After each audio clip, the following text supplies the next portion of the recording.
विकसित देशों की श्रेणी में शामिल होने जा रहे भारत का खूब मनमोहक पहाड़ी राज्य हिमाचल प्रदेश पूरी दुनिया में प्रसिद्ध है।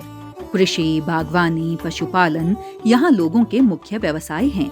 प्रदेश में कृषि क्षेत्र के विकास तथा किसानों की आय बढ़ाने के लिए जापान इंटरनेशनल कोऑपरेशन एजेंसी जायका के सहयोग से हिमाचल प्रदेश फसल विविधीकरण प्रोत्साहन परियोजना चलाई गई है। इसका पहला चरण प्रदेश के 5 जिलों बिलासपुर, हमीरपुर, ऊना, मंडी तथा कांगड़ा में चला। इन जिलों में 210 उप सिंचाई परियोजनाएं बनाई गई।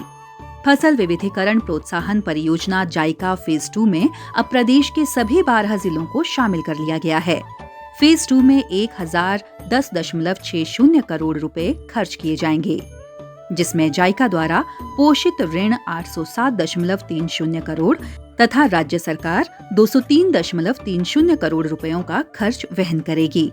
फसल विविधीकरण प्रोत्साहन परियोजना फेज 2 के पहले चरण में प्रदेश के 12 जिलों में 306 गांवों की 7,933 हेक्टेयर जमीन को सिंचाई की सुविधा तथा अन्य कार्य होंगे, जिससे 25,500 परिवारों को सीधा लाभ मिलना शुरू होगा। पहाड़ी राज्य होने के कारण यहाँ पर बह रहे नदी नालों, खड्डों आदि का पानी किसानों के खेतों तक पहुँचना कोई आसान कार्य नहीं है, जो इस HPCDP जायका में किया जा रहा है। फसल विविधीकरण प्रोत्साहन परियोजना फेज 2 में जो उप परियोजनाएं स्वीकृत हुई और बनाई जाएंगी, इन उप परियोजनाओं में प्री प्रोजेक्ट कंडीशंस यानी परियोजना बनने से पहले की परिस्थितियों पर हम नजर डालेंगे। प्रदेश में ऐसे काफी गांव चिन्हित किए गए जहां किसानों के पास कृषि योग्य जमीनें हैं। उनके नजदीक पानी के नदी नाले भी बहते हैं, लेकिन किसान इस पानी को खेतों तक पहुंचाने में लाखों रुपए का खर्च वहन नहीं कर सकते थे। HPCDP परियोजना में वहां सिंचाई की उप परियोजनाएं स्वीकृत की गईं। स्थानीय परिस्थितियों के अनुरूप और मद्देनजर वहां उठाऊ उप परियोजनाएं, बहाव उप परियोजनाएं या फिर ट्यूबवेल परियोजनाएं बनाई जाएंगी, ताकि किसानों को सिंचाई का बराबर लाभ मिले। प्रदेश के कई गांवों में बरसों पहले बनी बहाव सिंचाई स्कीमें बंद हैं। इन स्कीमों की कवरेज में देखा गया कि पिछले कई वर्षों से इनका किसानों को कोई लाभ नहीं मिल रहा। इनके वाटर हेड क्षतिग्रस्त हो गए हैं, पानी से बह चुके हैं, कूल्हें मलबे में दब चुकी हैं, अनेकों स्थानों से टूटी हुई हैं। इस प्रकार खेतों तक पानी पहुंचने की बात तो दूर की रही। हमारी एक कूल बनी हुई थी, इसमें सारा जो हेड है हमारा टूट गया है।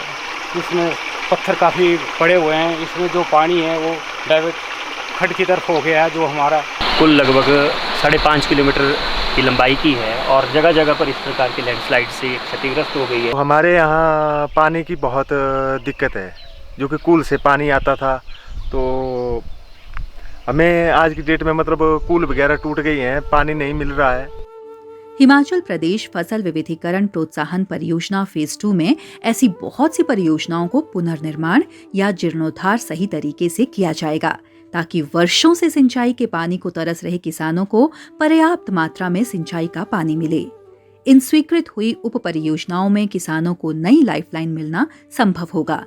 HPCDP जायका स्वीकृत उप परियोजनाओं की प्री प्रोजेक्ट कंडीशंस में ये देखा गया कि इन परियोजना क्षेत्रों में किसान परंपरागत फसलों की ही खेती करते आ रहे हैं। अधिकांश किसानों के खेतों में हमें मक्की और गेहूं की ही फसलें देखने को मिली। बहुत कम क्षेत्र या किसान ऐसे मिले जो धान लगाते हैं। ये परंपरागत फसलें, इनका उत्पादन पूरी तरह वर्षा पर निर्भर करता है। वर्षा ठीक समय पर सही होती रही तभी कुछ उपज संभव है, नहीं तो कई बार घास भी नहीं होती। इन उप परियोजनाओं में अभी हमारे किसान परंपरागत फसलों के इर्द गिर्द ही हैं। कुछ स्वीकृत उप परियोजनाओं में जो पानी के सोर्स हैं, छोटी नदियां या नाले, उन नालों से किसान छोटी बारीक पाइपों के माध्यम से पानी खेतों तक पहुंचाते भी देखे गए, जो कठिन कार्य है। किसानों का समय भी इस काम में ज्यादा लगता है, फिर भी पानी पर्याप्त नहीं मिल पाता है।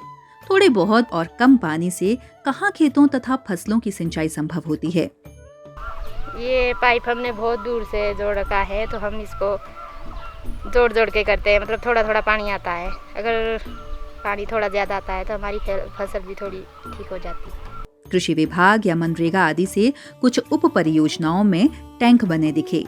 रेन वाटर हार्वेस्टिंग की ओर लोग काफी पीछे हैं।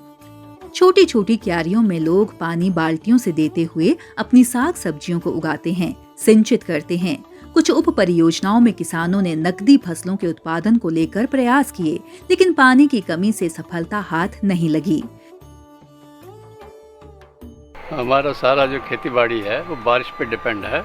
अगर बारिश नहीं है तो हमारे खेत में कुछ भी नहीं होता है। किसानों में वैज्ञानिक ढंग से कृषि करने की कमी लगभग हर जगह है। कृषि की आधुनिक तकनीकों से किसान अनभिज्ञ हैं। किसान कृषि क्षेत्र में मीडिया की भूमिका से भी अछूते हैं। किसानों को सोशल मीडिया, इलेक्ट्रॉनिक तथा प्रिंट मीडिया से लाभ पहुंचाना जरूरी होगा, ताकि मास फार्मर्स कम्युनिटी एक साथ एजुकेट की जा सके। किसान मैन्युअली यानी हाथों से काम करने पर निर्भर हैं। मशीनीकरण के लाभ तथा न्यू टेक्नोलॉजी से वंचित हैं।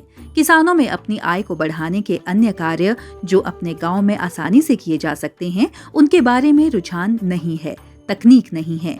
लोग, महिलाएं मनरेगा आदि में काम करके दिहाड़ी मजदूरी से अपना घर परिवार चलाते हैं। बहुत कम लोग सरकारी तथा गैर सरकारी क्षेत्रों में सेवारत हैं। कुछ सब प्रोजेक्ट स्वीकृत हुए, उनमें बांस आदि की बाड़ें दिखी जो किसानों ने अपनी गेहूं, मक्की की फसलों को बचाने के लिए लगाई हैं। आवारा पशुओं की भयंकर मार किसानों के खेतों में देखी गई। किसानों ने पानी की कमी और आवारा पशुओं के नुकसान की वजह से अपनी जमीनें व खेत उजाड़ रख दिए हैं। अनकल्टिवेटेड लैंड काफी है। उप परियोजना क्षेत्रों में सहकारी या संगठनात्मक रूप में किसानों को कार्य करने या FPO आदि से जोड़ने की आवश्यकता है। अनेक परियोजना क्षेत्रों में खेतों तक अच्छे छोटे वाहनों की आवाजाही के लिए रास्ते नहीं हैं। महिलाओं का कृषि क्षेत्र के कार्यों में अहम योगदान होता है।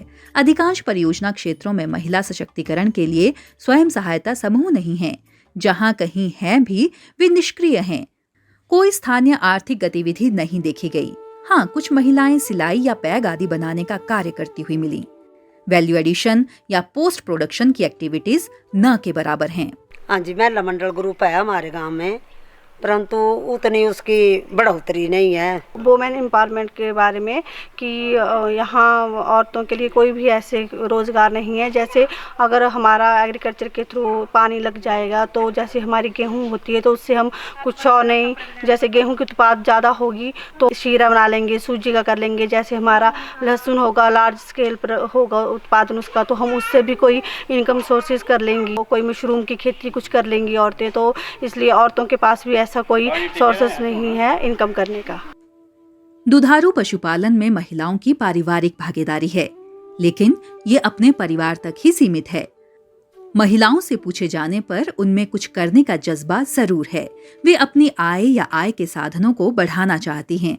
अगर कोई आधारभूत कदम उठाकर उन्हें मार्गदर्शन दिया जाए। जैसे कि हमारे पास सिंचाई का कोई साधन नहीं है, तो जैसे हमने ये बैंगन और सब्जियां जो भी कुछ लगाया तो उसके लिए हम घर से पानी बाल्टी में भर के कप से ही देते हैं। हमें बड़ी प्रॉब्लम है बिना पानी से। जायका के सहयोग से चली हिमाचल प्रदेश फसल विविधीकरण प्रोत्साहन परियोजना फेज 2 में किसानों को जो समस्याएं सामने आई हैं, उनका निवारण होगा। किसानों को सिंचाई के लिए पर्याप्त पानी उपलब्ध होगा। अन्य सुविधाओं के साथ नकदी फसलों, डेयरी और बागवानी का कारोबार बढ़ेगा, जिससे किसानों की आय में बढ़ोतरी होगी और हम कह सकेंगे, जय जवान, जय किसान।